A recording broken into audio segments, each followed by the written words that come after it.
Pakistani drama वो जिद्दी सी में देखेंगे कि इसमें धमाकेदार ट्विस्ट आया है, क्योंकि इसमें अमरीन की ज़िंदगी जो है झंड हो चुकी है। बेचारी उसकी वो तो पहले से ही बहुत परेशान थी और अब उसकी अम्मी गुजर गई और इधर जो है राहिल भी छोड़कर चला गया है। तो अमरीन बिल्कुल अकेली हो गई है और उसका साथ देने के लिए कोई भी नहीं है। वो बहुत अकेली हो गई है बेचारी।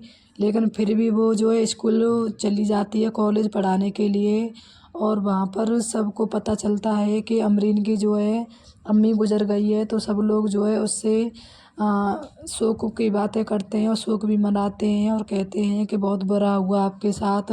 फिर उसके बाद क्या होता है कि एक रात को दूसरे दिन जहन आ जाता है अमरीन से मिलने के लिए, खाना देने के लिए। फिर दूसरे दिन वो ऐसे ही आता है। तो ये सब पड़ोसी देखते हैं, तो पड़ोसी कहते हैं कि ये हम ऐसे नहीं होने देंगे, ये अकेली लड़की है और रात में जो है एक जवान लड़का आता है तो ये हमें अच्छा नहीं लगता, और पड़ोस में रहते हैं, हमारी बच्चियों पर क्या फ़र्क पड़ेगा।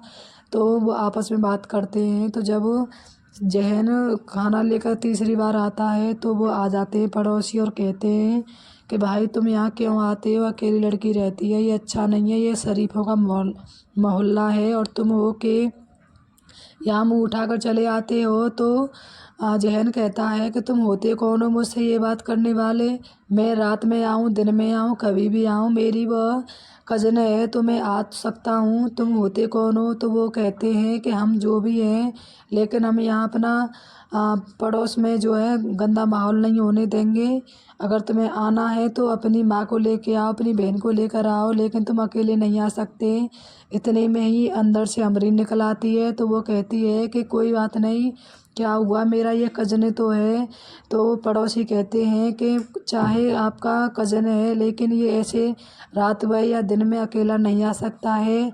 तो अमरीन कहती है ठीक है चलो कोई बात नहीं, और तुम जाओ जहन। तो जहन अपने घर चला जाता है और इधर अमरीन बहुत परेशान हो जाती है। फिर उसके पास में जो पड़ोसिन आती हैं और वो कहती हैं कि तुम्हारे लिए मोहल्ले वाले जो हैं शादी के लिए लड़का ढूंढ रहे हैं, वो तुम्हारे लिए कुछ ऐसा सोचें उससे पहले तुम खुद सोच लो और खुद शादी कर लो, जो तुम्हारे कज़न का लड़का आता है उससे, तो तुम बच जाओगी, नहीं तो ये पता नहीं तुम्हें कहाँ किसके हवाले कर देंगे। सारे पड़ोसी यही सोच रहे हैं। तो अमरीन जो है जहन को फ़ोन करती है और कहती है कि कल तुम 2 आदमी लेकर और मेरे पास शादी करने के लिए आ जाना। अगर तुम्हें मुझसे मोहब्बत है तो कल तुम्हें आना होगा, नहीं तो फिर उसके बाद मेरा तुमसे कोई रिश्ता नहीं रहेगा।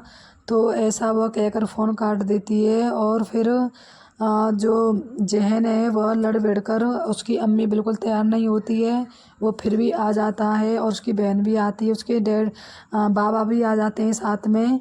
जब जैसे ही उसको कबूल करने के लिए बोलते हैं अमरीन को, इधर जूबियार और उसकी आपी भी आ जाती हैं।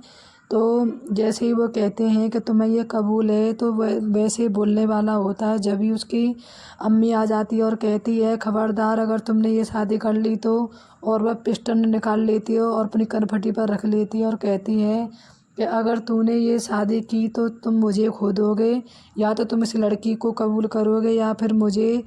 तो ये सब वहाँ ड्रामा सीन क्रिएट हो जाता है बहुत ज़्यादा, और सब लोग उसके बाबा होते हैं वो हाथ जोड़ते हैं और कहते हैं कि तुम कुछ तो शर्म करो, यहाँ तुम क्या कर रही हो, बिन माँ बाप की बच्ची है। तो वो कहती है हमने अनाथों का कोई ठेका नहीं ले रखा है अपने घर में लाने के लिए।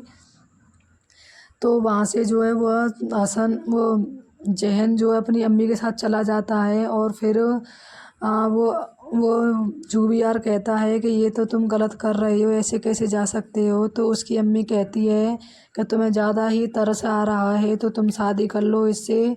तो इस बात पर उसकी आप ही सोच जाती है और वह कहती है कि हाँ जूबियार की शादी होगी। और हम आगे एपिसोड में देखेंगे कि जूबियार और अमरीन की शादी हो जाएगी और वो अचानक से ऐसी ही सिचुएशन बन जाएगी।